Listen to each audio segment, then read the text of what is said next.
Olha só, a gente tem também aqui, já que o Ivan Kleber puxou aqui pra gente, nós temos justamente aí o Jason Miller, que é conselheiro do presidente americano. Ele compartilhou nas redes sociais foto da manifestação. Tá aí, ó, essa é a rede oficial do Jason Miller. E ele diz o seguinte: esse não é um bom dia para ditadores e tiranos como o Cabeça de Cobra. Eu gostei do espírito quinta série do Jason Miller, hein? Gosto, me agrada. Ele chama de Cabeça de Cobra o Alexandre de Moraes e completa dizendo que o povo brasileiro vê a verdade. Então a gente sempre está reverberando por aqui com o Ivan Kleber de que a alta cúpula do governo americano, do governo Donald Trump, está bastante de olho em tudo que está acontecendo aqui nas terras tupiniquins. Josi, estamos com o Ivan Kleber. Sua pergunta. Boa tarde, Ivan. Obrigada pelas informações. A minha pergunta é sempre, né, no sentido de confere, Ivan. Porque é o seguinte, né? Nós temos essa reportagem no New York Times, muito importante, com bastante alcance, mas a semana passada nós tivemos a capa do The Economist, né? Colocando o Bolsonaro, obviamente é um editorial totalmente diferente, não está retratando um fato como as manifestações, mas trouxe a mensagem de que Bolsonaro estaria sendo um exemplo, né, do que acontece com uma ameaça à democracia, obviamente ali num viés progressista, tá?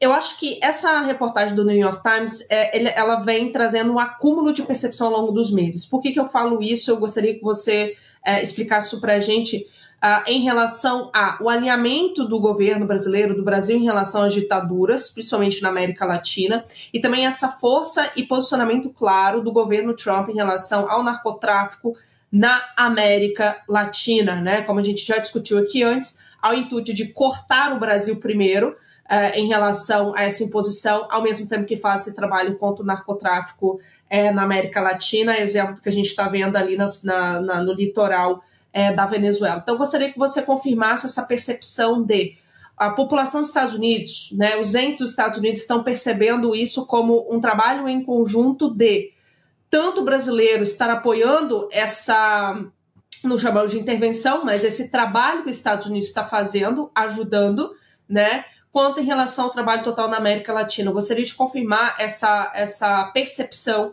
aí, né, do povo dos Estados Unidos. Isso mesmo, doutora Josi. O New York Times é quase como se ele fizesse um contraponto em relação àquilo que a The Economist apresentou na semana passada. E uma coisa que não é só nos Estados Unidos, mas o europeu também, ele se questiona como que os brasileiros têm tanta resiliência. Acho que é o país que mais teve protestos, manifestações de rua nos últimos anos, principalmente agora, 2024, 2025. É simplesmente difícil para um europeu médio, para um americano médio, entender a capacidade, como eu dizia antes, de organização e de levar as pessoas para as ruas de maneira orgânica, né, com todo o aparato do establishment brasileiro que existe no momento. Então, sim, existe por parte, principalmente da mídia americana, o The Economist, né, sendo uma revista inglesa, talvez não tenha feito essa leitura, mas a gente está vendo os principais jornais lá dos Estados Unidos, principalmente o Wall Street Journal, o New York Times, embora com viés de esquerda, com uma cobertura, digamos, mais neutra em relação às questões do Brasil, o Washington Post, esse talvez puxando um pouco mais para o lado do establishment brasileiro, mas de qualquer maneira, nós temos artigos publicados de opinião, notícias, que dão justamente quase que uma justificativa para o público americano, para que o público dos Estados Unidos entenda as ações do governo Trump no Brasil e na América do Sul. Você bem lembrou aí toda a questão do narcotráfico, da Venezuela. A grande dúvida é se a administração Trump vai começar pela Venezuela ou pelo Brasil, pelo que tudo indica, será pela Venezuela, mas no campo diplomático já começou com o Brasil. E nós vemos, sim, uma ligação entre todas essas pautas, essas agendas. Não vamos muito longe. Nesse final de semana nós tivemos a publicação de um relatório por uma universidade no estado da Flórida que aponta que o Brasil é um dos principais países da rota do tráfico de pessoas. E aí quando você puxa o fio da meada, você chega lá sempre Rússia, China, Irã, que se aproveitam dessa questão toda. Então toda essa construção editorial da mídia americana, somada, e aí a importância das manifestações, parece que não, mas é muito importante. Essas imagens que nós estamos vendo, repito, eu moro fora do Brasil, há 20 anos, 25, nossa, já faz tempo. Não é comum nós temos manifestações dessa magnitude na Europa com tanta frequência.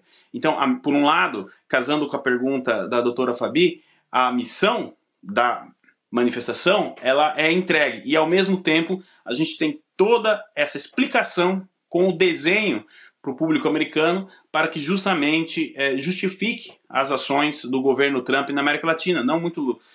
A coisa de 40 dias atrás, nós tivemos um artigo em um jornal, o The Hill, que é de esquerda, nos Estados Unidos, um artigo de opinião onde o colunista colocava que era justificável, que o Trump tinha que fazer o que ele estava fazendo em relação ao Brasil. Eu sempre digo aqui, muitos dos problemas que os Estados Unidos enfrentam internamente têm sua origem em países da América Latina.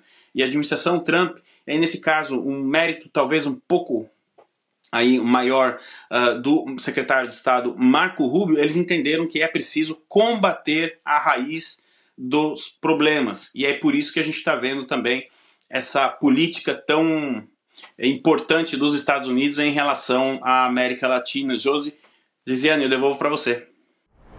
Você gostou desse conteúdo? Então compartilhe, dê o seu like, não se esqueça, viu? Aqui no canal da Revista Oeste tem muito mais.